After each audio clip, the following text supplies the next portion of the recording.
هتعمل ايه لو صحيت في يوم من الايام وانت شايف سامع وواعي، لكنك مقتنع 100% انك ميت وان مكانك الطبيعي هو القبر؟ او يمكن الاسوأ، انك متيقن ان قلبك مش موجود، او ان مخك اتشال، او انك تنكر وجودك من الاساس. اللي بحكيهولك ده مش خيال علمي ولا حتى فيلم رعب. اللي بحكيهولك ده طبيا معروف باسم كوتارد سيندروم، واللي في يوم من الايام سابت كتب الطب وطلعت على المسرح. سنة 1880 طبيب فرنسي اسمه جول كوتار اكتشف المتلازمة دي لما ست عندها 43 سنة، هنسميها الأنسة إكس، كانت مقتنعة إنها ميتة. كانت بتقول له إنها ما عندهاش دماغ، أعصاب، ولا حتى أعضاء داخلية. كانت بتقول إنها لازم تدفن دلوقتي، وفي نهاية المطاف اتوفت بسبب إنها كانت بتجوع نفسها عن قصد، بحجة إن الميت مش محتاج ياكل. والأساس إن المتلازمة دي مش مرض على قد ما هي بتيجي من أسباب تانية، زي مثلا إصابات في الدماغ، أمراض زي الفصام والاكتئاب، أو حتى بعض أنواع الأورام. وعلى الرغم من ندرتها، إلا إن الحالات اللي تم وصفها هي حالات بشعة. يعني مثلا سنة 2008 سيدة فلبينية راحت المستشفى بتشتكي إنها ميتة، راحتها زي الجثث، وكانت بتترجى الدكتور إنه ينزلها المشرحة.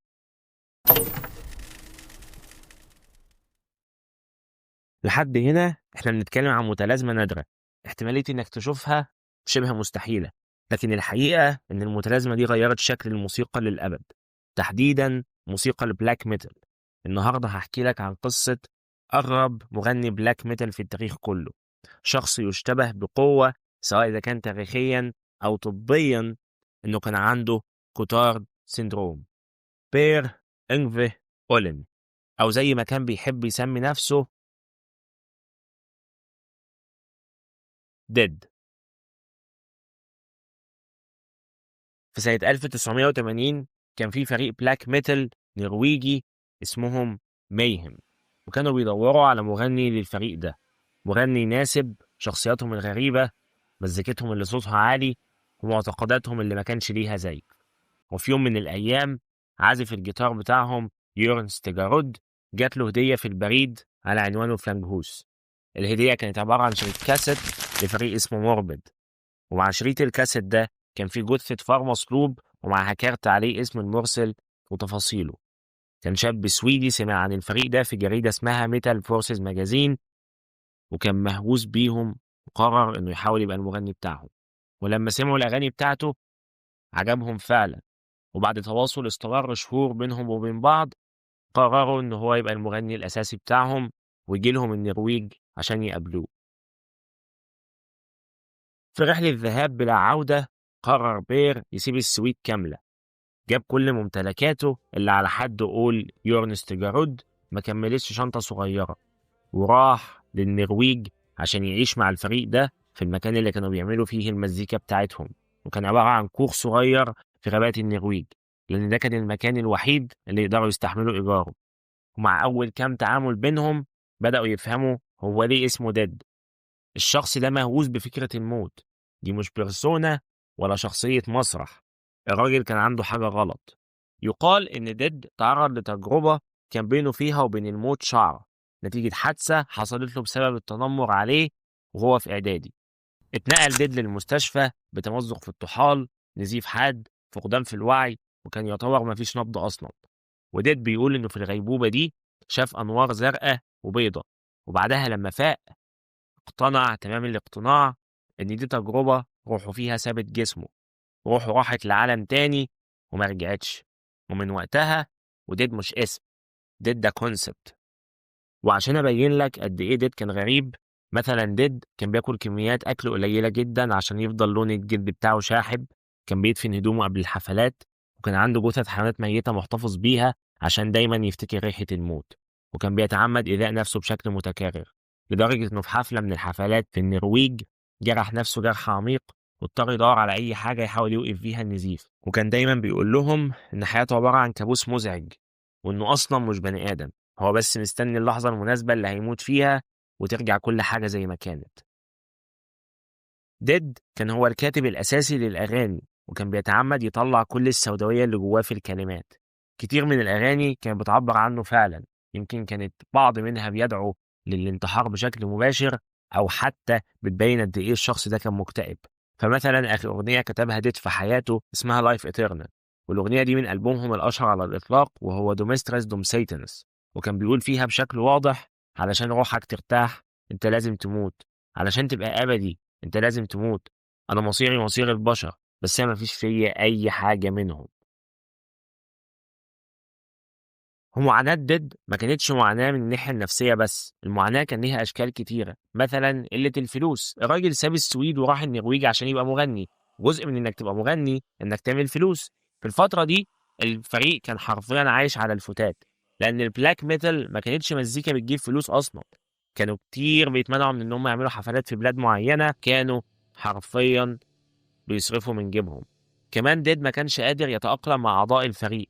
مثلا أحد المؤسسين للفريق وهو أوستن أوشيت، اللي كان معروف إنه شخص سادي وغريب الأطوار جدا، بل الراجل كان واضح جدا في إنه مقتنع إن السيتانيزم أو الإبليسية هي الديانة الصحيحة. كان بيتعمد إيذاء ديد بكل طاقته، يتنمر عليه، يهينه، يعزف له مزيكا ما بيحبهاش عشان يضطر ديد يسيب الكوخ اللي قاعدين فيه ويروح ينام في الغابة، ويطلع أسوأ ما في ديد نفسيا، لأن ده كان بيخلي ديد يبين السوداوية اللي فيه أكتر، واللي كانت بدورها بتخدم الفرقة، بتخدم الإيمج والبرسونا بتاعة الفريق.